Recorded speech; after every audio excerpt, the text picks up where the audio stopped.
miljade ɗum fusmi miijade Allah no andi fusmi miijade ɗaliɓe to mi wutakiman toon sadi kay mba ɗum papa kay wutakiman toon mo fet ma mi wawno ɗum annaɗe ayi donc min ko min sama waɗuki sangam dani kon gero kippoɗa e projet mo ɓe halfima o fi mum gero gérana e ɗum a faami yakade pro ɓaynami nami waɗa contrat ndi ko kam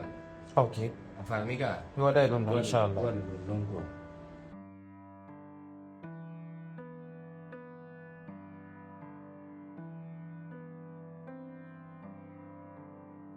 noddanma ɗo hande ange ko toma awulla jaɓande to ene ɗiɗon faamude so ayni yatti ko toma noddima an hande a woni responsable ɓuuri ko toma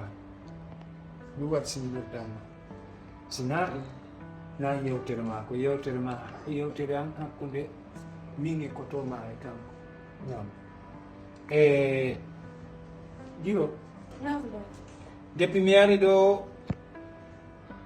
o yewtude fi dewgal kon laaɓanama dewgal noon ngal mi jiiɓaninan seeɗa acca hakke noon e goɗɗo ko boni o ko boni yiɗama mum on bona goɗɗo ko boni o ko boni yiɗaka makko bona faamude depuis mi ari ɗo mi jokkima ha ya hollan kon to mawɓe ma woni mi yiida e mawɓe ma min yewta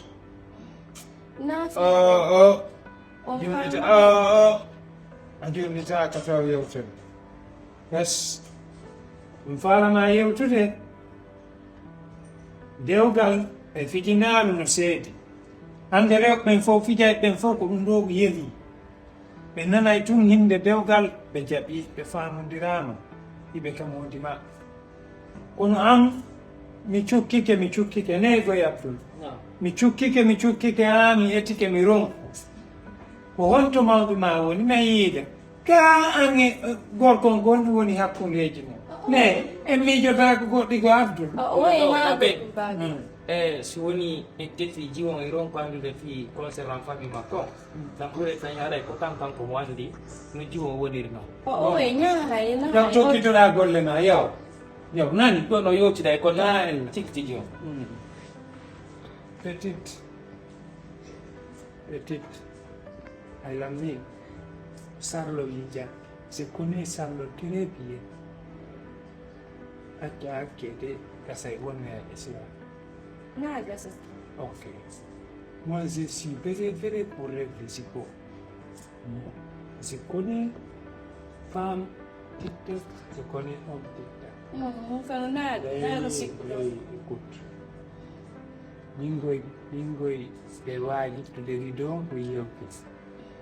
c'est pas ton chose babi astahfirullah subhanallah babi ma yewtede c'est pas une chose non mi siraɓe o noon kadi no wawi siraɓegal ɗumaka taw kala ɓay ko min fiancé depuis miɗi joni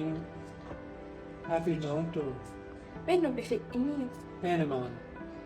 ɓe ɗuma ɓen on ɓe yawno ɗuma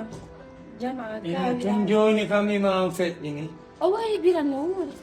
wuri baaɓe feƴno mati hollendiralano biyola ɓe woɗɗiti o seeɗa sa wolaniɓe joni ko fi dewgal ara mi haalaniɓe ɓen woɓe ara tawi bappiraɓe am kawɓen ɗum siɓɓe maɓɓe no feƴƴinana tawi ɓe yawno ɗon kono ɓe seenoto ɗe balɗe ɗo hay somma baaki baaɓe baaɓe asomma hoccitte miɗo wowti koye piiwoy ɓe yewtere oy innugol goɗɗo yaa e bappa kawa soro kawan explique ɗum jiiɓidira wulanan gon kam baaɓe baaɓe eyi no andrami maako feƴƴi hakkunde amen mi aray ɗo tun mi wallamo loɗugol suudu min goncita mi fitta mi daara kay si rewɓe ko wala haala par ce que hannde ayɓɓen saɗaka leydi ɗo goɗɗo nanay tun kaari no jombude aɓe ariɓe nankita ko ɗum so ñeynam ɗo chaque fois na fi wondema denmi mi haajaka e makko taw ha min ɓecciti yaw an ko a feno walla ettitindi leydi yaw allah dewgal si tawi ko moƴƴi woni hakkunde mon yo allah laati kono koye moƴƴi baaɓe koye beti oy onno koye beti parole oy koye jonnuɗa ɗo jaɓaɗo On jaɓa yaani baaɓe ɓay ko loota laaɓa. suudu depuis o woni ka suudu ɗo ko a wurimo lootande suudu Ɗon hani non ko a wonimo lootande suudu hano naalojo. naaɗin ɗon moodi a wonimo lootande suudu Awoy. ko a woni wuppude ko a woni contrôle de wi makko Baaɓe. aɗa woni wowdu ɗon a ɗimande ti a mema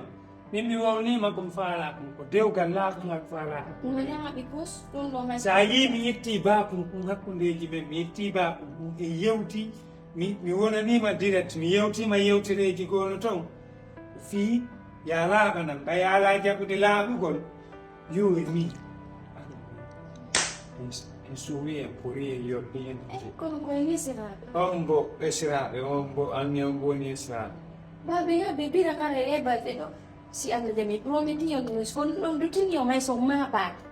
Famille am wonno woni ko woni toon menen woɗɗondiri seeɗa. fotunaar ko a ɓalejo ara so ɓurtikema cicatrice watta billahi ara ɓuri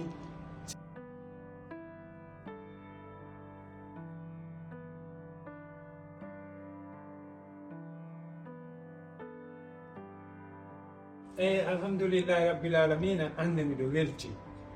eyyi ko moɓindini on ɗo si a faalama hunde nden marsi haray ala ko watta sina weltanagol allah mi weltanike on onon tan mi weltanike on yo allah accu dow ha ɓooya juuta hokkoran boboɓe wuuroɓe barka danda masiboji wonɗi jinnude hakkude leydi e kamɓe ربنا آتنا في الدنيا حسنة وقنا عذاب النار ربنا لا تزغ قلوبنا بعد إذ هديتنا من لدنك رحمة إنك أنت الوهاب سبحانك رب العزة عما يصفون وسلام على المرسلين والحمد لله رب العالمين.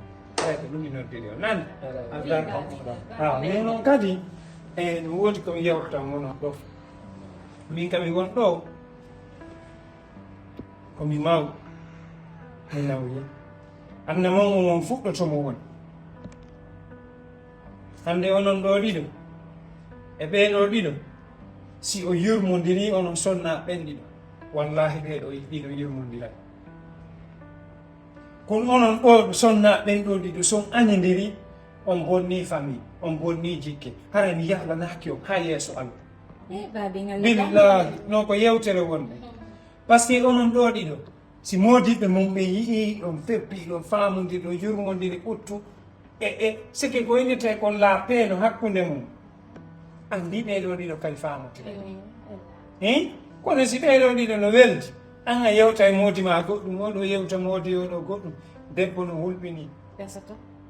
ne an tigini andi esiraɓe premier esiraɓe on andi deuxiéme esiraɓe on andi o waye ɗin ala o atta jombeede ɗum ko ɗin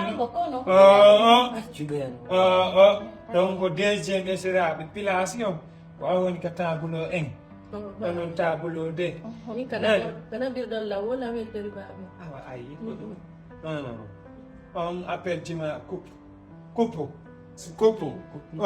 siɗe yewtude ɗa yewtude wadde to yewtere mi jaɓantama ɗum mi yiɗa ɗum mi jaɓantama ɗum no mi yiɗa ɗum ko ɗaɗi ko ɗum woni waɗa jinnaaru an ɗum se joni keɗo enen ɗo ɗe yewtude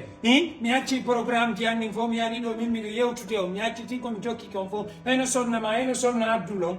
onon ɗo fof ɗe jooɗi ɗo ɗe yewtude ko fino moƴƴira so tawi noon hankkadi a ƴetti on programme ɗon a naɓiri ka yaasi ɗo woɓɓe goo no noddudema toon fi programme fo est ce que ɗum ɗo moƴƴay sina ɗum a teddinala ngara ɗum a laaɗi teddungal hakkude mi wawata haray ko yawre noon sina ɗum a wawata ƴettude téléphone ma min ko mi woni ɓemma ine yewtude eno sonnama ɗo ene kotoma ene sonne yewtu ko mi wawata sina tan ngal teddungal ɗo okkala ngal teddungal ɗo koko ɗum annutana ɗo en ƴettata yewtere duuɓi jeɗo e yidade e yewtade ka téléphone tu wonde yewtude koko ƴettata ɗo tan go funni yewten enen tu koko mi wonma yewtude ɗo kadi ko fi no ɓeygure nde moƴƴira ko fi no moƴƴirana en fof e laande mi jaɓanta no esiraɓe na onon poti ko kanko e mo andi ɓiɓɓe amen fof kanko kan ɓuuri yiɗɓe kanko woni joolaɗo gonno wata ƴettide probléme ji ka yaasi to aɗa keloya ɗin toon ayno